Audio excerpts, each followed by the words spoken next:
कक्षा 12वीं भौतिकी और अध्याय 1 हम पढ़ रहे हैं विद्युत आवेश एवं क्षेत्र। अब हम देखते हैं विद्युत बल रेखाएं या विद्युत क्षेत्र रेखाएं। तो विद्युत बल रेखाएं या विद्युत क्षेत्र रेखाएं, इससे पहले हम पढ़े हैं विद्युत क्षेत्र। विद्युत क्षेत्र इससे पहले हम पढ़े हैं। विद्युत क्षेत्र किसे कहते हैं? किसी आवेश के चारों ओर का वह क्षेत्र जहां तक उसका प्रभाव रहता है। जैसे मान लीजिए यहाँ पर कोई आवेश है Q और ये उसके चारों ओर का क्षेत्र है जहां तक उसका प्रभाव रहता है, तो उस क्षेत्र को हम कहते हैं विद्युत क्षेत्र। जहां तक उसका प्रभाव रहता है का मतलब क्या होता है? इस क्षेत्र में जब हम एकांक धन आवेश को रखते हैं, एकांक धन आवेश को रखने पर वह आकर्षण या प्रतिकर्षण बल का अनुभव करता है। इससे पहले के लेक्चर में हम पढ़े हैं। अगर आप वो वीडियो नहीं देखे हैं तो ऊपर आई बटन दिया है, उससे आप वो वीडियो देख सकते हैं, या फिर डिस्क्रिप्शन बॉक्स में उसका लिंक भी दिया हुआ है, वहां जाकर के भी आप उस वीडियो को देख सकते हैं। तो किसी आवेश के चारों ओर का वह क्षेत्र जहां एकांक आवेश को रखने पर वह आकर्षण या प्रतिकर्षण बल का अनुभव करता है, उसको हम कहते हैं विद्युत क्षेत्र। तो यहाँ मान लें हम कोई आवेश है और ये हो गया उसका विद्युत क्षेत्र। अगर यहाँ पर हम प्लस आवेश मानते हैं, धन आवेश का विद्युत क्षेत्र है ये। इस एकांक आवेश को हम रखेंगे। इससे पहले हम पढ़े हैं एकांक आवेश मतलब क्या लेना है, धन आवेश। और सजातीय आवेशों के बीच में क्या होता है? सजातीय आवेशों के बीच में प्रतिकर्षण होता है। तो अगर हम यहाँ धन आवेश को रखेंगे, एकांक धन आवेश को, तो ये उसको प्रतिकर्षित करेगा, मतलब इससे दूर जाएगा, ये फिर से प्रतिकर्षित करेगा, फिर से दूर जाएगा, फिर से प्रतिकर्षित करेगा, फिर से ये दूर जाएगा। कहाँ तक वो प्रतिकर्षित करेगा? जहां तक उसका विद्युत क्षेत्र है।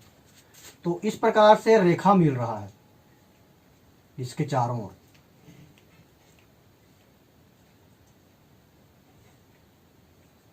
तो ये जो रेखा मिल रहा है, इसी रेखा को हम कहते हैं विद्युत बल रेखा। ये रेखा कैसे मिला? इसी रेखा पर एकांक धन आवेश जो है गति कर रहा है। अगर ये प्लस आवेश के जगह में माइनस आवेश होता तब कैसे होता? यहाँ पर हम माने हैं कि ये प्लस आवेश था, मान लेते हैं यहाँ पर माइनस Q आवेश है और ये उसके चारों ओर विद्युत क्षेत्र है। अगर हम एकांक धन आवेश को रखेंगे यहाँ पर, तो चूंकि ये धन आवेश है और ये ऋण आवेश है, तो ये ऋण आवेश क्या करेगा? इसको अपनी ओर आकर्षित करेगा। तो इधर आ गया, फिर से आकर्षित किया, इधर आ गया, फिर से आकर्षित किया, इधर आ गया। मतलब यहाँ पर रेखा बनाएंगे तो कैसी रेखा बनेगी? रेखा तो सीधी सरल रेखा ही बन रही है, लेकिन दिशा यहाँ पर माइनस Q आवेश की ओर हो गया। ध्यान देना, यहाँ पर दिशा जो है बाहर की ओर है, क्योंकि धन आवेश बाहर जा रहा है। यहाँ पर दिशा जो है अंदर की ओर है, क्योंकि धन आवेश अंदर की ओर आ रहा है। इस प्रकार से आप कहीं पर भी रेखा खींच सकते हो। तो ये तो हो गया आपका विद्युत बल रेखा। उस स्थिति में जब हमारे पास या तो केवल धन आवेश है या फिर केवल ऋण आवेश है। मान लीजिए हमारे पास धन आवेश भी है और ऋण आवेश भी है, तब कैसे होगा?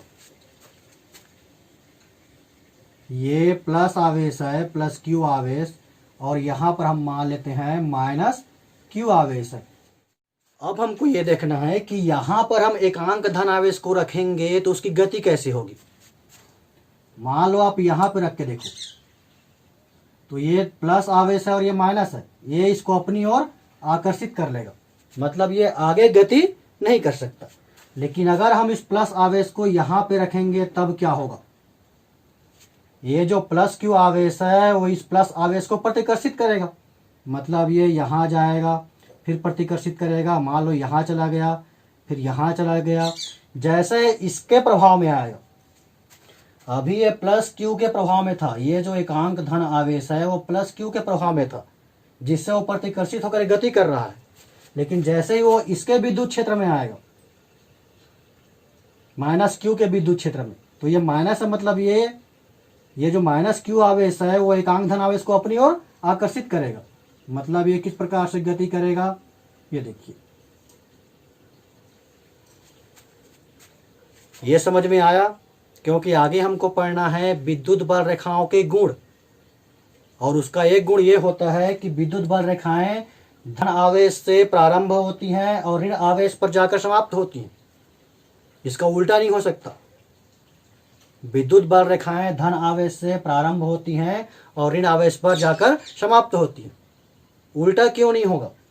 अभी हम देखे हैं ना कि एकांक धन आवेश को अगर हम यहाँ पर रख दें ऋण आवेश के क्षेत्र में, तो ऋण आवेश उसको अपनी ओर आकर्षित कर लेगा, वो तो आगे बढ़ेगा ही नहीं। लेकिन अगर उसी एकांक धन आवेश को हम प्लस क्यू के क्षेत्र में रख रहे हैं, तो ये प्लस क्यू उसको प्रतिकर्षित कर रहा है। प्रतिकर्षित करते करते ये आगे बढ़ा। जैसे ही माइनस क्यू के क्षेत्र में ये आया, तो ये माइनस क्यू उस एकांक धन आवेश को अपनी ओर आकर्षित कर लिया। तो यहाँ पर एक वक्र बन गया, ये बन गया वक्र। दिशा को ध्यान रखना, कहाँ जा रहा है? धन आवेश से ऋण आवेश की ओर जा रहा है। इसी प्रकार से ये लचकदार डोरी के समान अनेक वक्र मिल जाएंगे। इस प्रकार इधर भी हम बना सकते हैं।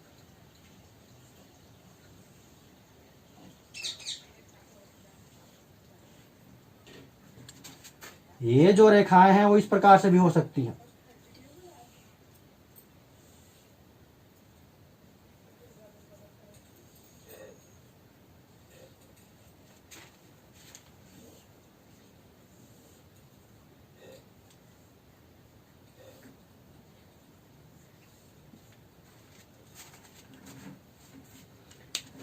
अब अगर हम इन तीनों चित्र को हम देखें, तो पहला और दूसरा चित्र में क्या हो रहा है?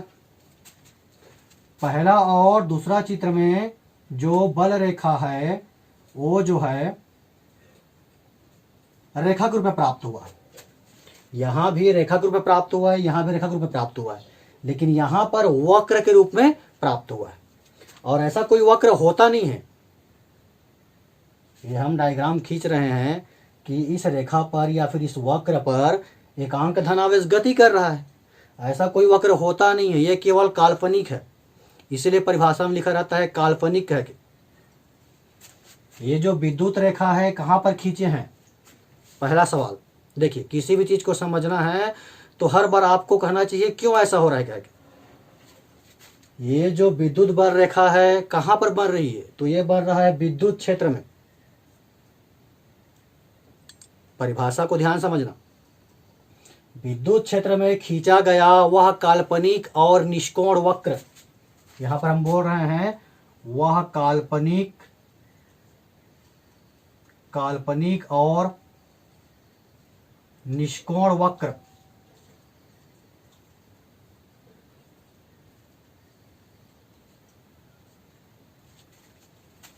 विद्युत क्षेत्र में खींचा गया वह काल्पनिक और निष्कोण वक्र या रेखा जिस पर एकांक आवेश गमन करता है, जिस पर एकांक आवेश गति कर रहा है। ये वक्र है जिस पर एकांक आवेश गति कर रहा है, तो उसी वक्र या रेखा को हम कहते हैं विद्युत बल रेखाएं। परिभाषा आया समझ में? चलिए फिर से रिपीट करते हैं। कहाँ ये विद्युत बल रेखाएं पाई जाती हैं? तो ये पाई जाती हैं कहाँ? विद्युत क्षेत्र में। तो किसी विद्युत क्षेत्र में खींचा गया वह काल्पनिक और निष्कोण वक्र जिस पर एकांक धन आवेश गमन करता है, वक्र भी हो सकता है या फिर रेखा भी हो सकता है। विद्युत क्षेत्र में खींचा गया वह काल्पनिक और निष्कोण वक्र या फिर रेखाएं जिस पर कौन गति करता है? एकांक धन आवेश गति करता है, एकांक धन आवेश गमन करता है। तो उस निष्कोण और काल्पनिक वक्र को या फिर रेखा को हम कहते हैं विद्युत बल रेखाएं। अब यहां पर एक बिंदु ऐसा भी प्राप्त होता है, अगर ये प्लस क्यू और माइनस क्यू दोनों का परिमाण एक समान है, दोनों का परिमाण एक समान है, आवेश दोनों का अलग अलग है, ये प्लस क्यू है और ये माइनस क्यू है, लेकिन हम मान रहे हैं कि दोनों का परिमाण एक समान है। तो इनके ठीक बीचों बीच एक ऐसा बिंदु प्राप्त होगा। ये बिंदु मान लो हम n से दर्शा रहे हैं, प्लस क्यू और माइनस क्यू आवेश के बीच में एक ऐसा बिंदु प्राप्त हो रहा है जहां पर विद्युत क्षेत्र के परिणामी तीव्रता शून्य हो जाती है। इस बिंदु पर विद्युत क्षेत्र की परिणामी तीव्रता, इसका मतलब प्लस क्यू की तीव्रता और माइनस क्यू की तीव्रता का परिणाम यहां पर शून्य हो जाता है, तो ऐसे बिंदु को हम कहते हैं उदासीन बिंदु। उदासीन बिंदु मतलब जिस बिंदु पर विद्युत क्षेत्र की परिणामी तीव्रता शून्य हो जाती है, तो उस बिंदु को हम कहते हैं उदासीन बिंदु। और ये बीचों बीच कब प्राप्त होगा? जब दोनों आवेश विपरीत होना चाहिए लेकिन उनके जो परिमाण है वो एक समान होना चाहिए, तब ये उदासीन बिंदु ठीक बीचों बीच प्राप्त होगा। अब हम देखते हैं विद्युत बल रेखाओं का गुण। तो एक गुण तो अभी हम यहां पर पढ़े हैं, विद्युत बल रेखाएं धन आवेश से प्रारंभ होती हैं और ऋण आवेश पर जाकर समाप्त हो जाती हैं। इसका उल्टा संभव है क्या कि विद्युत बल रेखाएं ऋण आवेश से प्रारंभ होकर के धन आवेश पर समाप्त हो जाएं? ऐसा संभव नहीं है। अभी हम देखे हैं, क्योंकि अगर आप एकांक धन आवेश को ऋण आवेश पर रखोगे तो एकांक धन आवेश आगे ही नहीं बढ़ेगा, वो तो आकर्षित होकर के ऋण क्यू आवेश की ओर चला जाएगा। यानी कि पहला गुण क्या हो गया? विद्युत बल रेखाएं धन आवेश से प्रारंभ होती हैं। पहला गुण हो गया, विद्युत बल रेखाएं धन आवेश से प्रारंभ होती हैं और ऋण आवेश पर जाकर के समाप्त हो जाती हैं। धन आवेश से प्रारंभ होती हैं और ऋण आवेश पर जाकर समाप्त हो जाती हैं। यह पहला गुण हो गया। अगर हम दूसरे गुण की बात करें, ये जो विद्युत बल रेखाएं हैं कभी भी एक दूसरे को प्रतिच्छेद नहीं करती। यहां ध्यान दो, ये विद्युत बल रेखा है, ये दूसरा विद्युत बल रेखा हम बनाए हैं। कोई भी विद्युत बल रेखा एक दूसरे को प्रतिच्छेद नहीं कर रहा है। मतलब दूसरा गुण क्या हो गया? दो विद्युत बल रेखाएं कभी भी एक दूसरे को प्रतिच्छेद नहीं करती। अब प्रतिच्छेद नहीं कर रही हैं तो इसका भी कारण होना चाहिए कि क्यों दो बल रेखाएं एक दूसरे को प्रतिच्छेद नहीं कर सकती। इसका कारण यह है, जब हम विद्युत बल रेखा बनाते हैं, इसके किसी भी बिंदु पर हम स्पर्श रेखा खींच लिए। मान लो यहां पर हम स्पर्श रेखा खींचेंगे, ये हो गया स्पर्श रेखा।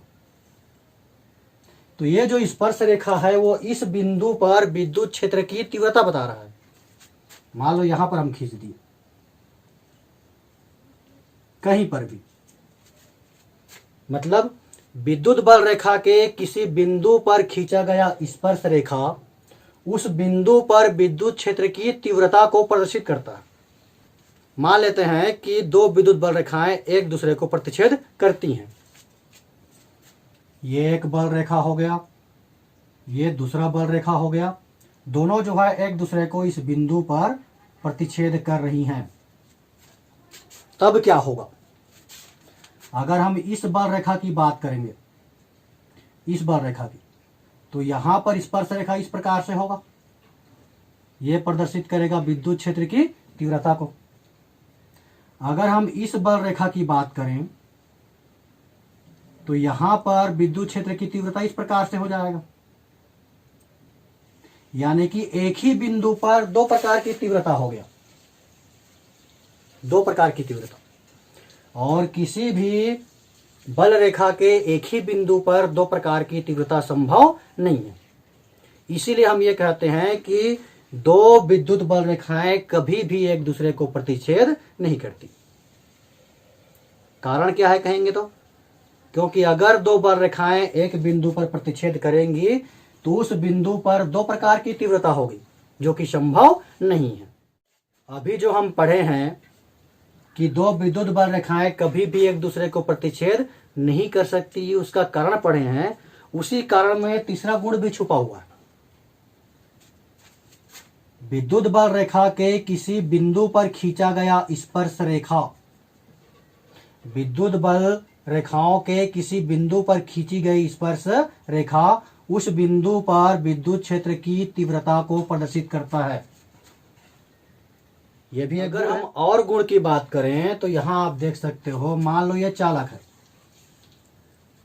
तो चालक पर जब हम विद्युत बल रेखाएं खींचते हैं तो या तो अभिलंबवत वह बाहर की ओर जाती हैं, ऐसा भी हो सकता है, या फिर वो अभिलंबवत अंदर की ओर आती है। किसी चालक पर खींची गई बल रेखाएं अभिलंबवत या तो बाहर की ओर जाती हैं या अभिलंबवत वो अंदर की ओर आती हैं। तो आज हम पढ़े हैं कि विद्युत बल रेखाएं किसे कहते हैं और इसके गुण कौन कौन से हैं। अगर हम इस विद्युत बल रेखाओं को गौर से देखें, सबसे पहले यहां पर हम एकांक धन आवेश को रखें तो ये प्लस क्यू आवेश जो है उसको प्रतिकर्षित किया, ये प्रतिकर्षित होकर के यहां पहुंचा, फिर प्रतिकर्षित होकर के यहां पहुंचा। इससे पहले हम पढ़े हैं कि विद्युत क्षेत्र के भिन्न भिन्न बिंदुओं पर विद्युत क्षेत्र की तीव्रता भिन्न भिन्न होती है। जब एकांक धन आवेश नजदीक में रहता है तो उस पर लगने वाला बल का मान जो है अधिक होता है। तो यहां पर एकांक धन आवेश पर लगने वाला बल अधिक होगा, यहां पर कम होगा, यहां पर और कम होगा। मतलब यहां पर जो विद्युत क्षेत्र की तीव्रता है वो क्या है, असमान है। लेकिन ऐसा भी हो सकता है कोई ऐसा क्षेत्र हो जिसमें हमको इस प्रकार की रेखाएं प्राप्त हों।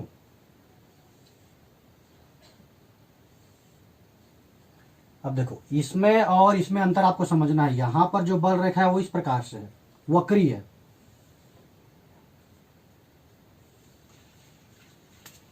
यहां जो विद्युत बल रेखा प्राप्त हुआ है वो वक्री है। वक्री क्यों है? क्योंकि अलग अलग बिंदुओं पर विद्युत क्षेत्र की जो तीव्रता है वो अलग अलग है। यहां पर विद्युत क्षेत्र की तीव्रता अधिक है, उसके बाद उसकी तीव्रता जो है धीरे धीरे कम होते जा रहा है। अगर हम इस रेखा की बात करें, इस विद्युत बल रेखा की, तो यहां पर प्रत्येक बिंदु पर विद्युत क्षेत्र की तीव्रता जो है एक समान होगा। मतलब ये ऐसा विद्युत क्षेत्र है जिसके प्रत्येक बिंदु पर विद्युत क्षेत्र की तीव्रता एक समान है। तो ऐसे विद्युत क्षेत्र को हम कहते हैं एक समान विद्युत क्षेत्र। एक समान विद्युत क्षेत्र।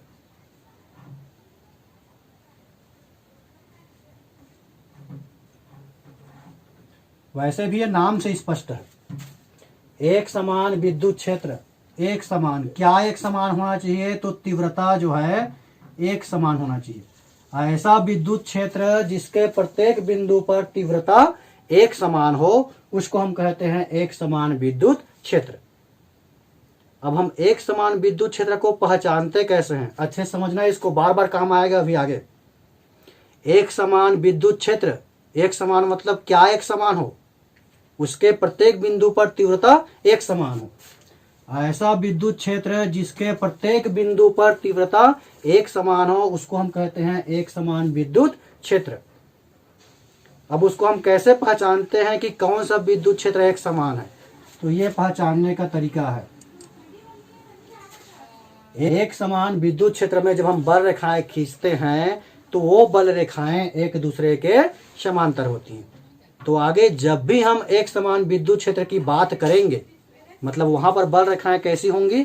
एक दूसरे के समांतर होंगी। ठीक है, मतलब एक समान विद्युत क्षेत्र की बात आप जहां पर भी करोगे वहां पर बल रेखाएं को कैसे प्रदर्शित करना है? समांतर रेखाओं की सहायता से। दूसरी बात, ये जो सिरा है, ये रेखा क्या बता रहा है? इस ओर से बढ़ते हुए इधर जा रहा है। मतलब ये जो सिरा है ये बताता है प्लस आवेश को, और ये जो सिरा बताता है वो बताता है माइनस आवेश को। फिर से रिपीट कर रहा हूं, एक समान विद्युत क्षेत्र हमको आगे बार बार पढ़नी है। तो आपको दो चीजें याद रखनी है कि एक समान विद्युत क्षेत्र को हम कैसे प्रदर्शित करते हैं? तो समांतर रेखाओं के द्वारा। ये जो सिरा है ये प्लस आवेश को व्यक्त करता है और ये जो सिरा है वो माइनस आवेश को। वैसे भी अभी हम पढ़े हैं कि विद्युत बल रेखाएं धन आवेश से प्रारंभ होती हैं और ऋण आवेश की ओर चलती हैं। तो वहां से भी आप इसको याद रख सकते हो। आगे के लेक्चर में, आगे के वीडियो में हम देखेंगे वैद्युत द्विध्रुव आघूर्ण। उसके बाद हम पढ़ेंगे अक्षीय स्थिति और निरक्षीय स्थिति।